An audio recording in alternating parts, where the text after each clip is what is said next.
So we got the V up in the air. We got a new fuel pump. Got a lot of other goodies for this car. This one's getting the full works. There's our pump. 75 bucks delivered on eBay. Looks pretty decent too. I tell you though, this is a nightmare. So I had to release the tail shaft, and I made a mistake. But I want to show you so you don't make a mistake. Where is it? I gotta get rid of that. The bolt with the mark on it, leave that one in. Take this one out.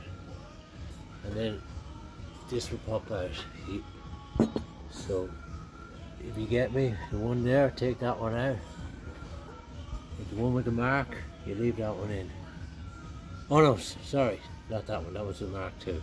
This one, you take that one out. Alright, you don't need to take the whole lot out.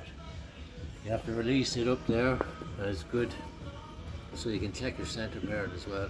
Very important too to check your center bearing, because it makes a lot of rattlings and shit. There's a good center bearing on this. To take the brackets off the exhaust, release these. Now, I'm just getting into the tricky bits now. I've got to release the handbrake cable.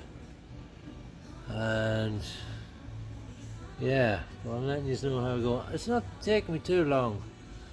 I'm actually enjoying it. I love working on these V's. Yeah, I'll let you know how I go.